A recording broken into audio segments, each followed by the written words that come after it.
Hello students, welcome to MG plus. कैसे हैं आप लोग? मजे में, एकदम बढ़िया चल रहा है सब कुछ।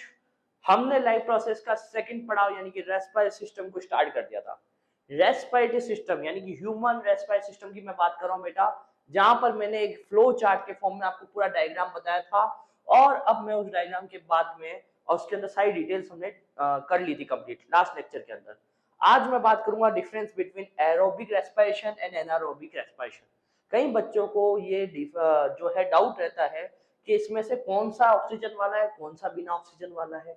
दूसरा, ये क्वेश्चन सीबीएसई बोर्ड का मन चाहे क्वेश्चन है बेटा, आता रहता है डिफरेंस। ठीक है, और आप प्री बोर्ड्स में भी देखने को आपको मिलेगा। बात करता हूं aerobic respiration and anaerobic respiration के बारे में। तो बात कर, सबसे पहली बात आप समझिएगा कि ये रेस्पिरेशन जो होता है बेटा, वो किसकी प्रेजेंस में होता है? ऑक्सीजन की प्रेजेंस में और विदाउट ऑक्सीजन की प्रेजेंस में, यानी कि एब्सेंस ऑफ ऑक्सीजन या प्रेजेंस ऑफ ऑक्सीजन। अगर ये चीज ऑक्सीजन की प्रेजेंस में है यानी कि ऑक्सीजन की रिक्वायरमेंट है, तो इसे क्या बोलूंगा बेटा मैं? Aerobic respiration. क्या बोलूंगा बेटा? जोर से बोलिए, एरोबिक रेस्पिरेशन। और जहां O2 is not required, note लगा दिया बेटा, तो कैसा? एनारोबिक। अब बच्चों याद करने की शॉर्ट ट्रिक बता दूं? बोलो बता दूं? चलो बताता हूं। एरोबिक यानी ऑक्सीजन का होना, ना आ गया वर्ड में, क्या आया देखो? एनारोबिक, एन ए ना, ना यानी नहीं, नहीं यानी नॉट, यहाँ पे ऑक्सीजन की रिक्वायरमेंट नहीं है। अगर ए ना है तो नहीं चाहिए, एरो है तो चाहिए ही चाहिए। क्लियर? दूसरा, it occurs in all living cells, higher plants and animals, यानी कि हायर क्वालिटी के प्लांट्स में और एनिमल्स में इस तरीके की रिएक्शन होती है फॉर ब्रेकडाउन ऑफ न्यूट्रिशन, जिससे कि एनर्जी का फॉर्मेशन हो सके।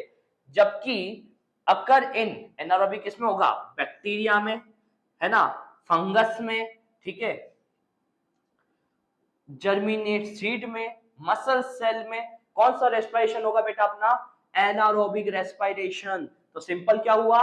एरोबिक एंड एनारोबिक क्या क्या है? एरोबिक की बात करो तो कैसे? Plants, higher plants and animals में, यहाँ पर बैक्टीरिया, फंगस और एक्सेट्रा सीड्स और मस्कुलर सेल्स के अंदर ही प्रेजेंट होगा। जर्मिनेटेड सीड याद रखिएगा।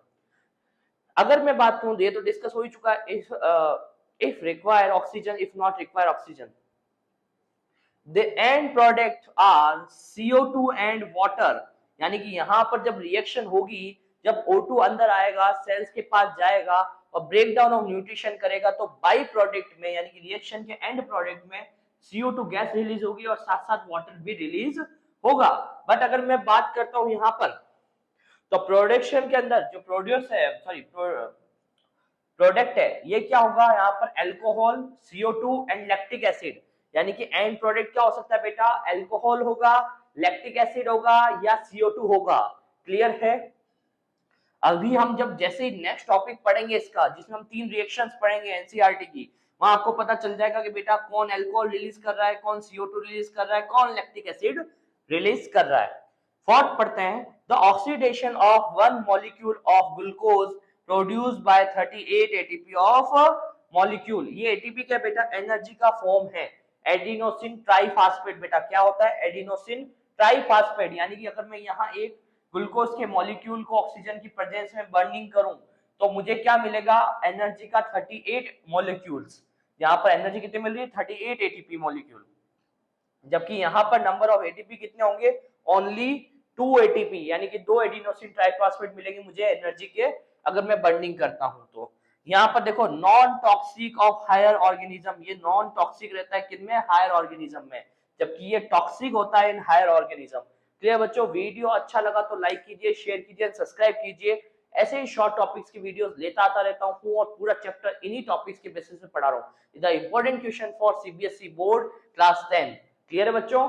आई होप आपको ये चीज समझ में आई होगी। एकदम सिंपल है, ज्यादा कुछ डिवाइन नहीं लगाना। यहाँ पर देखना, हायर प्लांट्स एंड एनिमल्स में होता है, यहाँ पर बैक्टीरिया, फंगस और जर्मिनेटेड सीड में होता है। ऑक्सीजन चाहिए, ऑक्सीजन नहीं चाहिए, ना मतलब नॉट।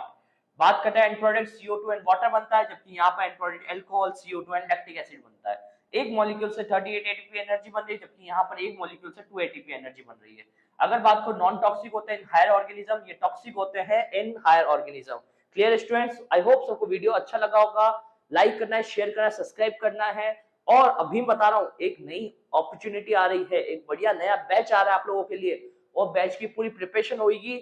जल्दी आपको पता चलेगा कौन सा बैच आ रहा है, जहां पर आपको physics, chemistry, biology, maths, SST and English सारे सब्जेक्ट की proper regular lectures and regular classes मिलने वाली है, जहां पर क्वेश्चन प्रैक्टिस भी होगी, डीपीपीएस भी होंगी, प्रीवाईक्यूज भी होंगे, नोट सेशन भी होंगे, करियर गाइडेंस भी होगी, और किस तरीके से शेड्यूल बनाया जाए सारी इंफॉर्मेशन होगी बेटा। आपको कुछ नहीं करना है, आपको बस एक ही काम करना है, रेगुलर क्लास में आना है, पढ़ना है, मजे करने हैं, और फन विद स्टडी यानी कि थोड़े मजे के साथ स्टडी करनी है, हैवी लोड नहीं ले लेना है। क्लियर बच्चों? All the best all of you. Next मिलते हैं क्लास के अंदर। Thank you for time.